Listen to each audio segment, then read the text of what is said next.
Hi everybody, I'm Crosbie from Finch Chevrolet in London, Ontario, Canada, and you're watching Cars and Crosbie. I'm gonna give you guys an update because there's a lot of things that I've changed in my personal setup and that are also going on around the lot. And I wanna give you guys a lot walk, a farewell to a friend that we're gonna see again, and a new addition to the Cars and Crosbie channel. I have purchased another vehicle. I've taken another selfie. And we're gonna have to say goodbye to one of them. Yeah, bittersweet, awesome update episode coming your way now.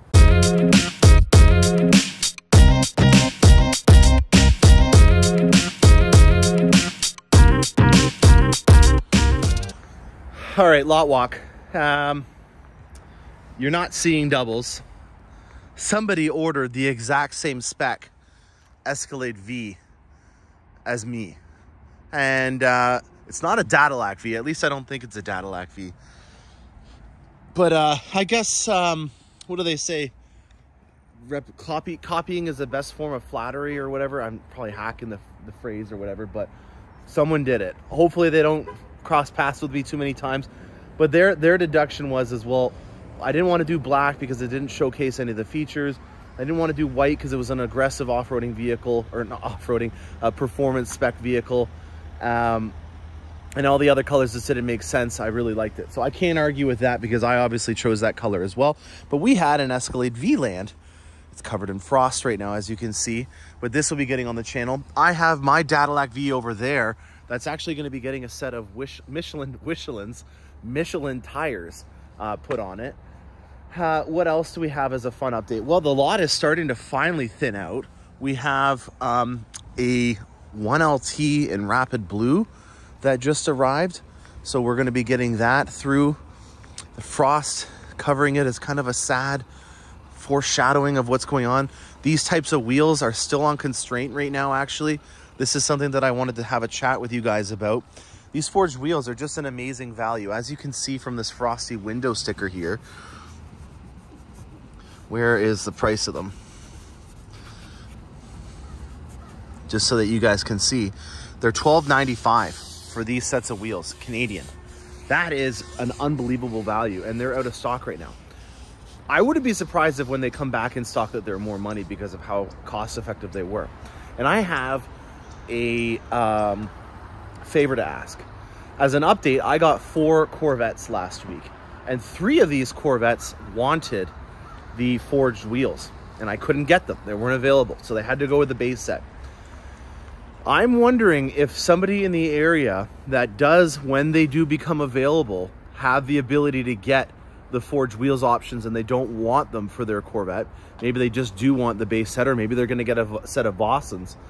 If they can order that set and then trade them with me, I'll obviously compensate you for the window sticker price, maybe a little kickback with a case of Cars and Crosbies. Because when I went to go when I went to go price these out at the parts department. So, you know, if you're just tuning along, one of the things that I've done on the channel many times with SUVs is the wheels weren't available. I then went to the parts department, found the wheels, ordered them, and then put them on the vehicle for the time that it landed.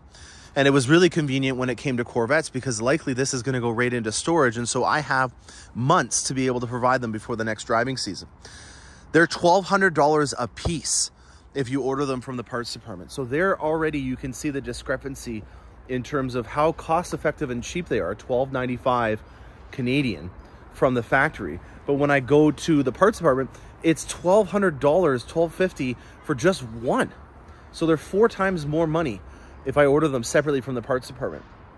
And the little voice in my head seems to think that maybe GM realizes that they were too cheap on this and that's why they're not in availability right now, or maybe it is just a legitimate parts constraint. But back to my original point here, and my favor to ask, if somebody is in the Ontario region and does not want forged wheels in black but can option it, I will buy them off of you and trade with you a set of the base split spokes. Or I guess maybe I could have got them to order a set of Tridents or something like that. And the reason why I'm needing that is because there's 3 orders that I have on bank right now that I don't have a solution for.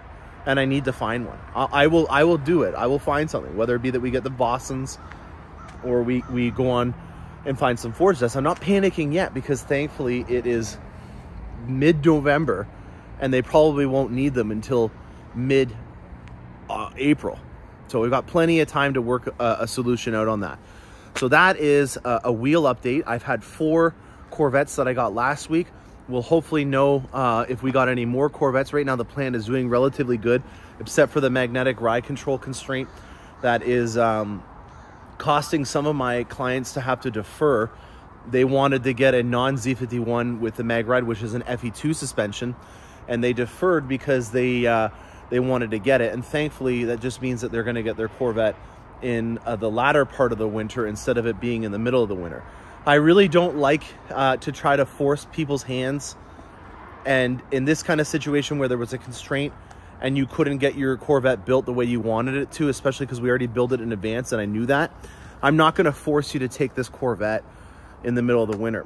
There are people out there that are wanting to defer because they don't want to get their vehicle in the winter. Have no fear. Cars and Crosbie is here with a 28-foot car hauler.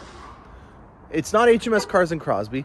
That ship is gone, but there is a new rig, and I will be delivering it right to your doorstep so that you can ensure that you get your Corvette built and have it ready to go for the spring. So please don't defer unless there is a constraint that you can't get your order built with. Let's keep this line as orderly as possible. Z06, can't wait. We'll be taking delivery of that in the dead of winter. I'm suspecting, based on the deliveries that we're seeing, that it's only going to be in quality control for probably 2 weeks. So I would suspect that we're going to have a very nice Christmas present at Finch Chevrolet this year.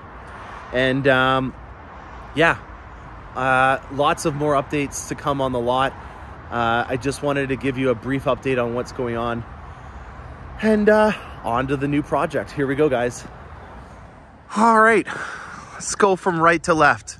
This beautiful, almost December sun. It's, I think, the end of November, so month end is coming a boot.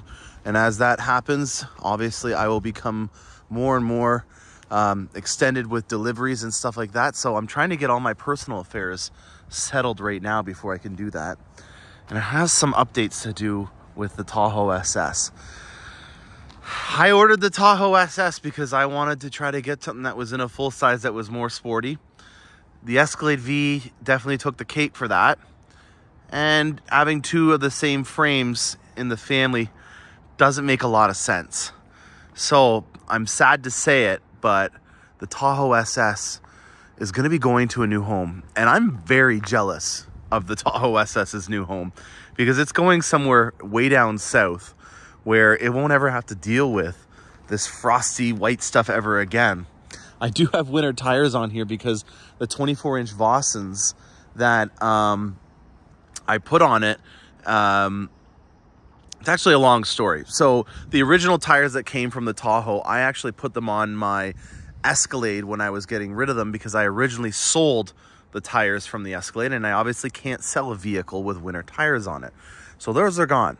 These are the winter tires from my Escalade, and I'm going to leave them on for now just so that I can get this vehicle driven around in London until they come and pick it up, because it's going on a truck down south where I'll never have to deal with those again.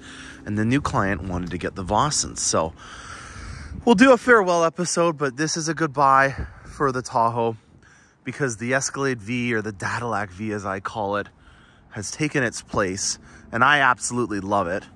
And on that note, I've got some new shoes for the Escalade V over the winter. These are a Michelin tire, and I'm a big fan of having winter tires. If you've been following along with my episodes on tires and stuff like that, ironically, winter tread is the softest tread that you can get. And the idea behind it is that you want to have as much contact with the road as possible. This is an all-season tire, and it'll be a harder compound. Actually, this is an absolutely cooked tire, as you can see from the sidewall here. And the softer the compound, especially when it's in cold weather, the better it can get down and contact the road. And you'll see that there's very pliable nubs on here that are going to be really helpful in making it so that I can have better stopping capability.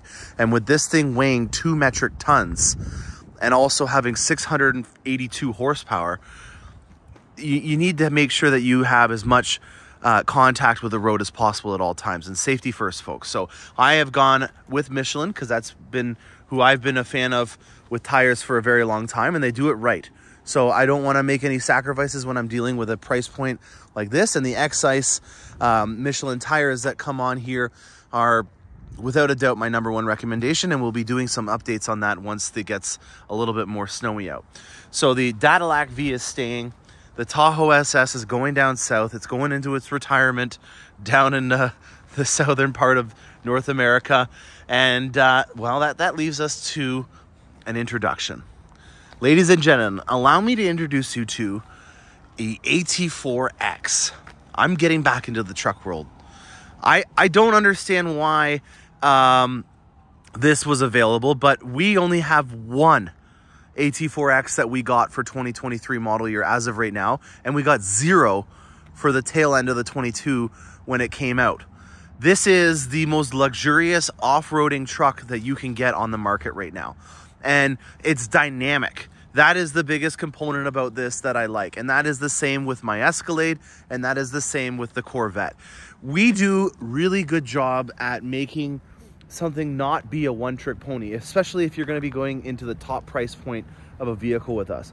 And what I mean by that is, this is an off-roading truck. This is made to be able to go off-roading. And there's some specific traits that come with off-roading that are a sacrifice. And the same with this over here. When we went up against at Throttle House, the Durango Hellcat SRT, whatever you want to call it, that thing's a one-trick pony. It's got all plastic interior. Try to take a turn in that thing and you're going to really see some gremlins in the suspension. And if you got a coffee in it and you want to slam on the brakes, it's going all over that dash. This thing is a luxury barge, as Thomas says, and it's very dynamic. I can press a button. This thing sounds like an AMC movie theater with popcorn and everything and an exhaust that's just a wild child. But it can be refined and take the family out for a Black Friday shopping event. This thing is the same story, and it's thanks to Multimatic, which I'm going to try to sneak in here with my one take and show you. This is the secret to its success. And I actually brought, I don't know if this is going to work, but a prop to show you what I mean by that. Okay, so think of a shock in a Raptor or a TRX as being a 1.5-foot Fox shock that is going to allow you to have a ton of suspension play. That's all fun and dandy, but what happens when you're trying to drive it on the roads, so the main, life? Because again, I think I've said this before when I was doing the ZR2 episodes, I don't know many people that have a Baja off-roading truck team in their spare time and then also use it to commute to work. So let's be honest. This will be lucky if it sees one off-roading. I know it's got a little bit of it because I went and took it on its maiden voyage to get a Christmas tree. That was just a dirt road. That was not any jumps. I'm not Street Speed 712 or whatever his name is. This thing will probably only see one off-roading event, and it'll probably be something that'll be organized by an event in some manner. So 99% of the time, this thing is going to be driving like a normal truck. And I'm just calling a spade, that most people that are buying these Raptors and stuff like that don't go off-roading. So why is that important? Well, you have a 1.5-foot suspension because you saw on a Top Gear episode that the Raptor can go off of a jump and land peacefully. But you don't use that. What you do use is a Multimatic suspension that will allow you to have relief chambers that are about 1/3 of the size. So in here, you'll see that they're about, 4 or 5 inches in suspension play. And there's 3 of them. So let's take 3 of these things. And let's say that you go over a big bump. You're going to fill up the first one. Then you're going to fill up the second one. And then you're going to fill up the third one. This is a really foolish prop, but you get the idea. They're not as long, but there's 3 of them to be able to have relief chambers in order to make it so that the suspension isn't a yeehaw boat while you're driving, and that high center of mass, because it's a lifted vehicle for ground clearance, is going to amplify how big and much play there is in the suspension. This thing has an absolutely amazing ride, and it's a mechanically based ride as opposed to the Tahoe SS, the Cadillac V, the Corvette, and a bunch of other things, which are a magnetic ride control system. So the granddaddy of suspension systems that we make would have to be the magnetic ride control. You're using a magnetic fluid inside of a shock that uses electrical current to change the viscosity of that fluid to then be able to change the dampening in a thousandth of a second. And we're using our new computer system, which is Global B, to be able to read the road 1,000 times from multiple dimensions. We're using atmospheric pressure, we're looking at inclination, we're looking at yaw, toe, and all those types of things in your camber with your suspension. All of that is taken into consideration with the magnetic ride control. And without a doubt, if Ferrari and Porsche are adopting our technology and purchasing it and then rebranding it and charging triple the price for it, it's got to be good. This is, from a mechanical perspective, as good as it gets as well, because it's dynamic. And dynamic is this thing that I really enjoy about General Motors, in terms of them having an engineering team that's thinking about you and what you really do with a vehicle, and making it so that when I'm driving this vehicle, I feel like I spent my money well, instead of trying to replicate a commercial and being miserable in my truck because it's got some party favors that don't translate into real life applications. Take the mic and drop it. Thank you very much, engineering team from General Motors. This is a real truck that you can use, that you can do off-roading things with, but at the same time have an amazing amount of luxury features. I'm a very spoiled boy. This AT4X is almost pretty much the exact same as a Platinum Escalade.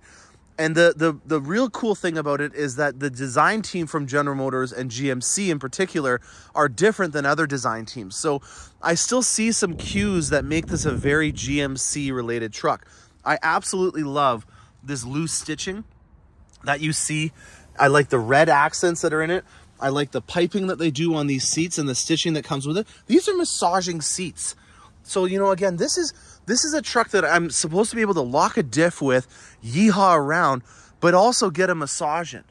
You know, they go to the finite details of wrapping this A-pillar handrail in leather for you. This dash is wrapped in leather. You have a really cool embossed leather design that's on the side bolsters of the seats and on the center console, and it's all real leather, including a suede wrapped vanity mirror. This is all suede along here. So this is like a Platinum Escalade that has the ability to go on an off-roading capability, but also go over a speed bump and barely even feel it. If you're looking for something that can handle rough roads, there is nothing that I've found on a realistic, you know, price point that can handle it as good as this. And it has my favorite new mats, which I'm already getting dirty, where in the winter months you just pull this off, and look at that, 2 for the price of 1.